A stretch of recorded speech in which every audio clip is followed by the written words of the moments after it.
Hello everyone, welcome back to my channel. तो आज जो है हमारा डे 3 है रूल्स का, और आज जो है हम कोशिश करेंगे कि डिटर्मिनर्स का हमारा टॉपिक कंप्लीट हो जाए।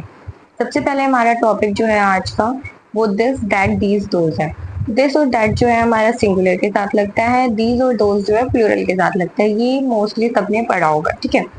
और दूसरी चीज है कि जो दिस और दीज होता है, दिस और दीज ये पास वाली चीजों के लिए लगता है, दिस और दीज ये नियर वाली चीजों के लिए लगता है, दैट और दोज जो है हमारा ये फार वाली चीजों के लिए लगते हैं। ठीक है, ये नियर और फार वाली कैसे पता चलेंगे, पास या दूर वाली चीजें कैसे पता चलेंगी, ये जो है हमें सेंटेंस में पढ़ने से पता चलेंगी। सबसे पहले हमें क्या याद रखना है, सबसे पहला रूल तो हमें यही याद रखना है कि दिस और दैट सिंगुलर के साथ लगेगा, दीज और दोज प्लूरल के साथ लगेगा, और दिस और दीज नियर वाली चीजों की लगेगा, दैट और दोज फार वाली चीजों के लिए लगेगा। तो हम जो इस चीज को समझेंगे वो एग्जाम्पल के थ्रू समझेंगे, और एग्जाम्पल से ही हमें क्लियर होगा। सबसे पहले अगर हम देखें, these are fake news. News हमें पता है सिंगुलर होता है हमारा, तो सिंगुलर के लिए हम सिंगुलर चीजें ही लगाएंगे। तो यहाँ पे दिस लगाएंगे और दिस के साथ इज लगाएंगे। दिस के साथ क्या लगेगा, हमेशा सिंगुलर वर्ब लगेगा। क्यों? क्योंकि वो खुद सिंगुलर है। और दीज के साथ हमेशा प्लूरल लगेगा, क्योंकि वो खुद भी प्लूरल है, और उसके बाद भी प्लूरल के लिए ही लगेगा ये जो भी लगेगा, ठीक है। और अगर बात करें, दीज काइंड लिख दिया इन्होंने, तो वैसे तो अगर हम इसको ठीक करने जाएंगे तो हमारे दिमाग में सबसे पहले आएगा दीज काइंड्स लिखते हैं हम, of flower are found in desert kind. तो यहाँ पे हम दो चीजें कर सकते हैं। अगर हमें इसको ठीक करने को बोला गया तो हम यहाँ पे कर सकते हैं दीज काइंड्स कर सकते हैं, या फिर दिस काइंड कर सकते हैं। अब ये हम दिस काइंड करें या दीज काइंड करें, अगर ऑप्शन में दोनों दे रखे हैं तो हम क्या करें। तो गाइस, आप लोगों को क्या करना है, सेंटेंस का मीनिंग निकालना है। इधर तो ऐसा कुछ डिफरेंशिएट नहीं कर पा रहे हम कि क्या मीनिंग आना चाहिए, एक तरीके के फूलों की बात हो रही है या बहुत सारों की, तो यहाँ पे दोनों ही ठीक है। लेकिन जब भी अगर दोनों ऑप्शन में दे रखे होंगे आंसर वाले ऑप्शन में, तो कुछ ना कुछ उन्होंने डिफरेंशिएट जरूर कर रखा होगा, ठीक है। उसके अलावा ये काइंड की जगह पे टाइप भी हो सकता है, सोर्ट भी हो सकता है, वेराइटी भी हो सकता है। इनके प्लूरल क्या हो जाएंगे, टाइप्स हो जाएगा, सोर्ट्स हो जाएगा, और वेराइटीज हो जाएगा, ठीक है। उसके अलावा ये पास वाली चीजें और दूर वाली चीजें हम कैसे डिफरेंशिएट करेंगे, तो उसके लिए आप ये एग्जांपल पढ़ो। It is your choice to become an optimist और पेसिमिस्ट। ऑप्टिमिस्ट क्या होता है, आशावादी, मतलब जिसको आशा रहती है, जो थोड़ा सा पॉजिटिव सोचता है, ठीक है। पेसिमिस्टिक जो हमेशा सैड रहता है, बुरी बुरी चीजें सोचता है। तो this is constructive and that is destructive. तो इन्होंने क्या बोल दिया, ये मतलब पास वाली चीज जो है वो कंस्ट्रक्टिव है, और दैट इज डिस्ट्रक्टिव मतलब जो दूर वाली चीज है वो डिस्ट्रक्टिव है। तो यहाँ पे तो हमें दिख रहा है कंस्ट्रक्टिव, तो ऑप्टिमिस्टिक के लिए लिखना चाहिए, लेकिन यहाँ पे बोल रहे हैं कि पास वाली चीज, पास वाली तो पेसिमिस्टिक है। तो यहाँ पे ये उल्टी चीजें हो रही हैं, तो हमें दिख गया कि ये सेंटेंस हमारा रोंग है। तो इसी तरीके से हमें दैट और दिस का कंसेप्ट देखना है। हमें जो यहाँ पे वर्ड्स लिख रखे हैं ना, इनके मतलब पता होने चाहिए। मतलब भी नहीं पता होगा, अगर हमें यही नहीं पता होगा ऑप्टिमिस्टिक क्या होता है, पेसिमिस्टिक क्या होता है, पेसिमिस्टिक क्या होता है, तो हम क्या आंसर निकालेंगे, हमें समझ ही नहीं आएगा। तो पहले हमें ये देखना है हमें इनका मीनिंग पता है या नहीं। अगर आप लोगों को मीनिंग पता है तो आप इस क्वेश्चन को सॉल्व करो, अगर मीनिंग नहीं पता है तो आप वहीं पे स्किप कर देना, अदरवाइज आप उस क्वेश्चन को रॉन्ग करके आओगे, ठीक है। उसके अलावा बात करें तो नेक्स्ट क्वेश्चन की, both Japan and France are developed countries. दोनों ही क्या है, डेवलप्ड कंट्रीज हैं। This lies in Asia and that lies in Europe. This मतलब जो पास में है, पास में क्या है, फ्रांस। फ्रांस जो है एशिया में लाई करता है, और यूरोप जो है वो मतलब जापान जो है यूरोप में लाई करता है। तो ये क्या हो गया, गलत हो गया। हमें ये पता होना चाहिए कि जो फ्रांस है वो तो यूरोप में लाई करता है, और एशिया जो है हमारा, ये इन्होंने उल्टा लिख रखा है ना। तो हम क्या कर सकते हैं, हम कर सकते हैं या तो हम इनको स्वैप कर दें, यहाँ पे फ्रांस लिख दें, यहाँ पे जापान लिख दें, तो जापान के लिए एशिया हो जाएगा, एशिया जापान, जापान एशिया में लाई करता है, और यूरोप, यूरोप के अंदर फ्रांस लाई करता है, ऐसा हो जाएगा। तो आपके पास दो ऑप्शन है, वो आपके पास जिस हिसाब से ऑप्शन दे रखा है क्वेश्चन में, उस हिसाब से आप सेलेक्ट कर लोगे, ठीक है। उसके अलावा बात करें तो अगला कंसेप्ट आता है फिर हमारा कंपैरिजन का।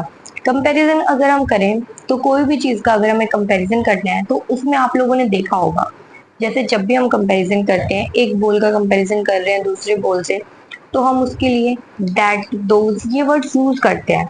क्यों? क्योंकि अगर जैसे कि मैं आपको एग्जांपल दूं कि जो घर है राम का वो बिगर है देन द शाम, तो अगर मैं देन द शाम लिख दूं तो ये मतलब क्या हो गया कि जो घर है वो शाम से बड़ा है। तो ऐसा तो मैं नहीं बोलना चाह रही हूँ, मतलब मैं कुछ गलत बोल रही हूँ। अगर मैं गलत बोल रही हूँ तो मैं इसको सही कैसे करूँ? तो इसमें हमें क्या करना पड़ेगा कि the house of Ram is bigger than that of शाम। ये दैट ऑफ मैंने किस चीज के लिए लगाया है? हाउस के लिए। मतलब आगे मैंने हाउस लिखा है, मतलब सिंगुलर चीज है, इसीलिए मैंने दैट लगाया है। अगर मैं यहाँ पे कोई प्लूरल चीज लिख देती, जैसे कि the monuments in the Rome are older than dash in the Germany. Monuments plural हो गया ना, तो मैं यहाँ पे दैट नहीं लगा पाऊंगी, यहाँ पे मैं दोज लगाऊंगी। और एक और चीज, ये हम कई बार मिस्टेक करते हैं, जैसे ये क्वेश्चन पढ़ो आप, the price of Tesla is higher than that of Mercedes. ये दैट ऑफ, दोज इन, ये हमें कैसे पता चलेंगे? ये जो हम प्रीपोजिशन लगाने ना, ये सेम प्रीपोजिशन वही लगेगी जो यहाँ पे लगी हुई है। यहाँ पे ऑफ लगा है तो यहाँ पे भी ऑफ लगा, यहाँ पे इन लगा है तो यहाँ पे भी इन लगा, इधर ऑफ लगा है तो यहाँ पे भी ऑफ लगा है। और ये दैट दीज ये मैंने आप लोगों को बताई दी, ये किस हिसाब से लगेंगे, सिंगुलर है तो दैट लगाएंगे, प्लूरल है तो दोज लगाएंगे। ये दो चीजें हमें बिल्कुल अच्छे से ध्यान रखनी है, ठीक है? कंपैरिजन वाला आप लोगों को समझ आ गया होगा मेरे हिसाब से। दैट ऑफ कब लगेगा और दोज ऑफ या दोज इन ये कब कब लगता है, ठीक है? ये प्लूरल के केस में लगेगा और ये सिंगुलर के केस में लगेगा। और ये ऑफ और इन कैसे लगता है वो आप लोगों को समझ आ गया। और कई बार इसमें हम बहुत बड़ी मिस्टेक करते हैं। पहले स्टार्टिंग में मुझे भी नहीं पता, तब मैं भी ये सोचती थी कि हर केस में हमें ऑफ ही लगाना है, लेकिन ऑफ नहीं लगाना होता। जो जो जैसे सेंटेंस में दिया गया है वही पैटर्न हमें फॉलो करना होता है, क्योंकि हम उसी चीज के लिए तो सेम बोल रहे हैं, ठीक है? इस कंसेप्ट में गाइस इतना ही था। ये वाली चीज जो है दिस दैट दीज दोज में आपको इतना ही याद रखना है सिर्फ। उसके बाद हम नेक्स्ट चीज पे आते हैं। नेक्स्ट कंसेप्ट की अगर हम बात करें तो all, both, some, either, neither, either, neither, none,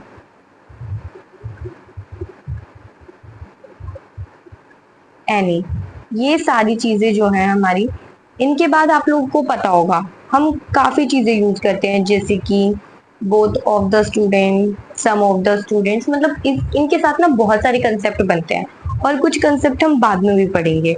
तो फिलहाल जो मैं आप लोगों को बताना चाह रही हूँ इन सब का मैं आपको मतलब बताऊंगी। ऑल का मतलब तो क्या हो गया, जैसे अगर मैंने एक बॉक्स में बॉल्स रख दिए हैं, 10 बॉल्स रखी हैं, तो ऑल का मतलब क्या हो गया, 10 की 10। बोथ मतलब कोई चीज है उसके अंदर सिर्फ दो ही चीजें हैं, तो वो हो गया बोथ, मतलब दोनों की दोनों। सम मतलब ये जो 10 थी ना, इसमें से मैंने 4 या 5 उठा ली, तो वो हमारा सम हो गया, वो हिस्सा।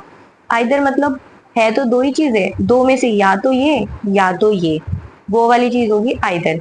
नाइदर, नाइदर में भी है तो दो ही चीजें, लेकिन ना तो ये और ना तो ये, मतलब कोई भी नहीं। नन, नन में भी कोई भी नहीं के लिए होता है, लेकिन बहुत सारी चीजें और उसमें से कोई भी नहीं, तो उस केस के लिए नन लगाते हैं हम। एनी का बहुत अलग अलग यूज होता है। एनी हम काफी तरीके से यूज करते हैं। एनी जो है कई बार हम ऑल के तरीके से भी यूज करते हैं, कई बार हम नेगेटिव सेंटेंस में भी यूज करते हैं। तो एनी के आपको बहुत तरीके मिलेंगे, बहुत अलग अलग जगह पे, वो मैं आपको आगे बताऊंगी, ठीक है? इधर आप लोगों को बाकी सब चीजों के वर्ड्स की मीनिंग आई थिंक क्लियर हो गए होंगे।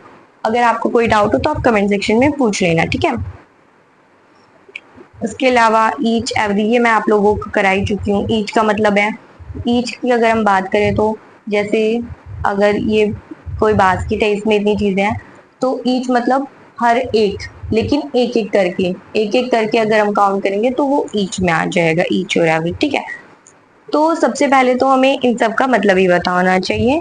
और दूसरी चीज हमें ये पता होना चाहिए कि ऑल हो गया, बोथ हो गया, आइदर हो गया, नाइदर, नन, इन सब में जो है हमें ये पता होना चाहिए कौन सा प्लूरल है कौन सा सिंगुलर है। अब ऑल की बात चल रही है, ऑल तो मतलब बहुत सारे हैं, मतलब ये प्लूरल हो गया। सम का मतलब भी क्या है, एक से ज्यादा है ना, तो ये भी प्लूरल हो गया। आइदर का मतलब या तो ये या तो ये, लेकिन होगा एक ही, तो ये क्या हो गया, सिंगुलर हो गया। नाइदर का मतलब ना तो ये ना तो ये, तो इसके साथ भी हम सिंगुलर चीजें लगाएंगे। नन कोई भी नहीं, तो इसके साथ भी क्या लगेगा, सिंगुलर लगेगा, जीरो ही है। एनी, एनी का केस मैं आपको आगे करूंगी। इसमें जो है कई चीजें यूज होती है। इसमें कई बार जो है ऑल के लिए भी यूज होता है, कई बार ये नन के तरीके से भी यूज होता है, ठीक है। बोथ, बोथ भी दो चीजों के लिए हो गया, तो इसके साथ भी क्या लगेगा, प्लूरल लगेगा। आई थिंक आपको क्लियर होगा कि कहाँ पे हमें प्लूरल वर्ब लगानी है, कहाँ पे हमें प्लूरल नहीं लगानी है, ठीक है। तो ये फर्स्ट कंसेप्ट आई थिंक आपको क्लियर हो गया होगा। उसके बाद नेक्स्ट चीज पे अगर हम आए, तो ये मैंने आपको जितने भी वर्ड्स बताए हैं, इन सब के साथ कभी भी हम नोट, नेवर, हार्ड, हार्डली, स्कार्टली, कुछ भी, मतलब कोई भी नेगेटिव वर्ड हम कभी यूज नहीं करेंगे। इन सब के साथ कोई भी नेगेटिव वर्ड यूज नहीं करना है।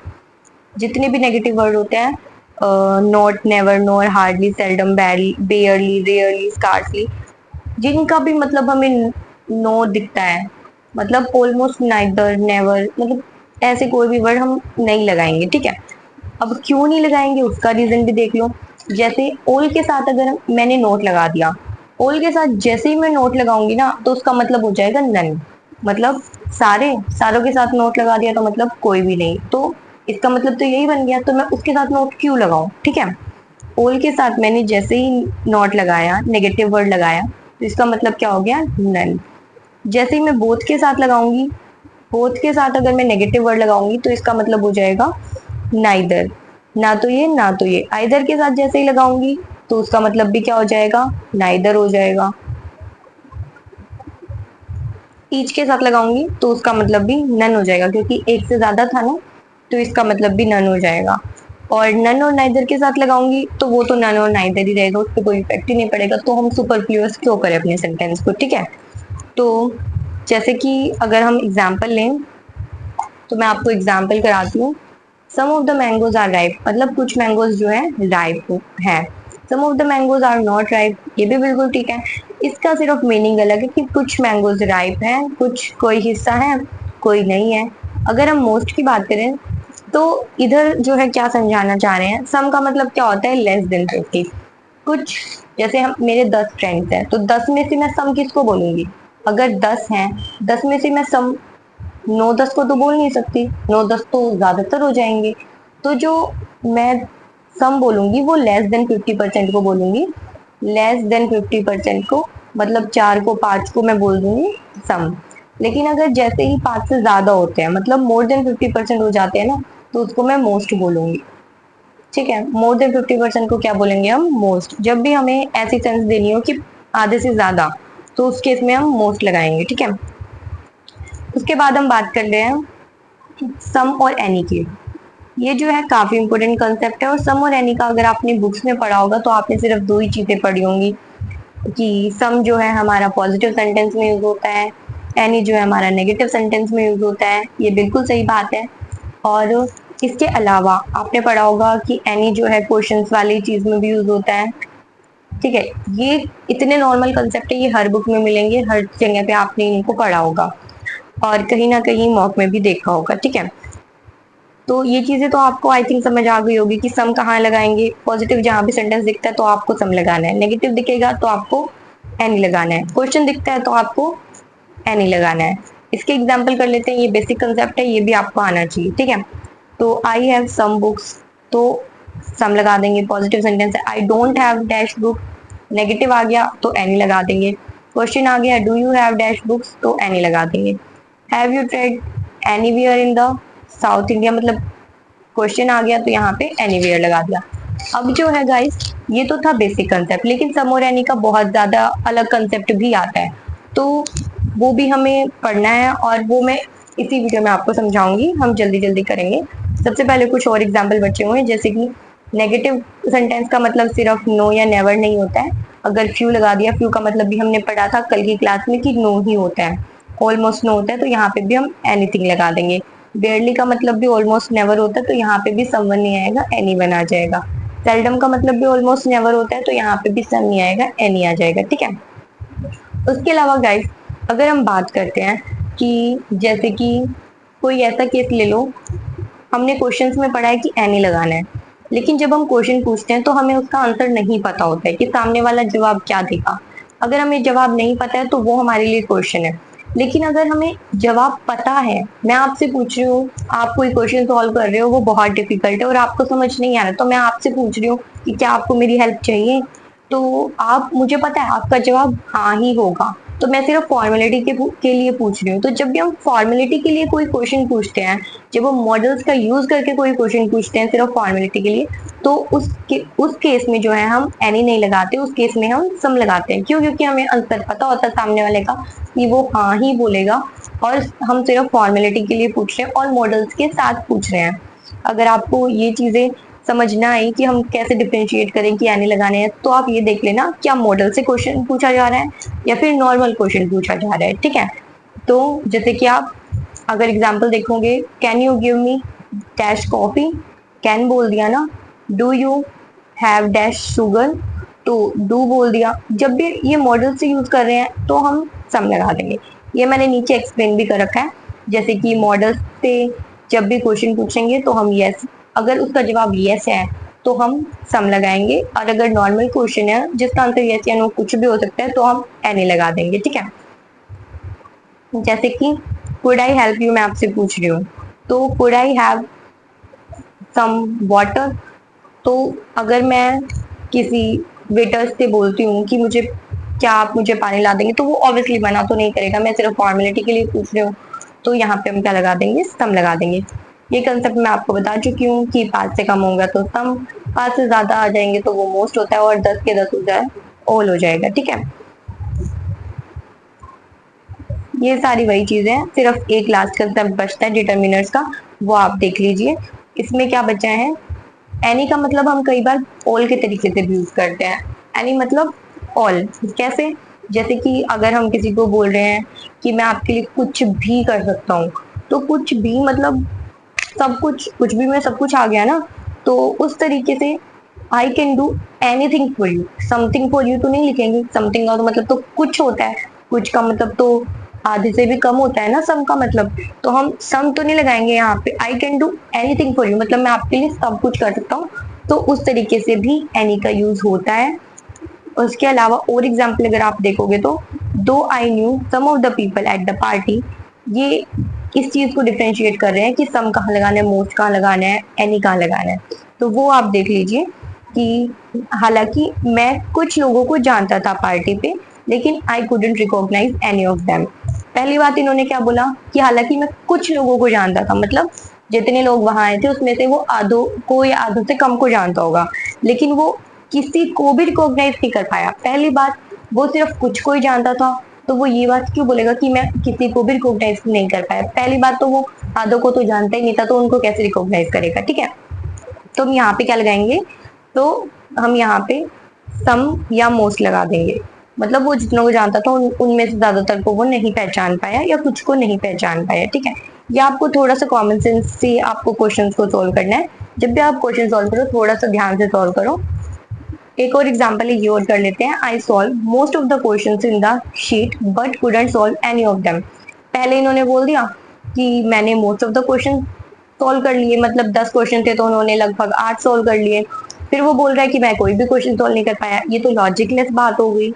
तो अगर उसने ज्यादातर क्वेश्चन सॉल्व कर लिए तो कुछ ही तो क्वेश्चन बच्चे होंगे, एक दो बच्चे होंगे, तो यहाँ पे हम सम लगा देंगे। ठीक है गाइज, आई थिंक आपको एनी सम इन सब में डिफरेंस क्लियर हो गया होगा, और आपको ये भी पता चल गया होगा कि हम क्वेश्चन में भी सम लगाते हैं, लेकिन किस केस में लगाते हैं। ठीक है, तो डिटर्मिनर्स का चैप्टर हमारा कंप्लीट होता है। इसके लगभग लगभग 20 से 21 रूल है, ये आप लोग अच्छे से करो और इसको अच्छे से रिवाइज करके आना। नेक्स्ट क्लास में हम नेक्स्ट टॉपिक करेंगे, हम नेक्स्ट क्लास में अपना आर्टिकल्स करेंगे। ठीक है, तो all the very best guys, अच्छे से आप लोग अपनी तैयारी करो, और आपको कोई भी डाउट है तो आप कमेंट सेक्शन में पूछ सकते हो, और आपको वीडियो कैसी लगी ये कमेंट सेक्शन में आप लोग जरूर बताना।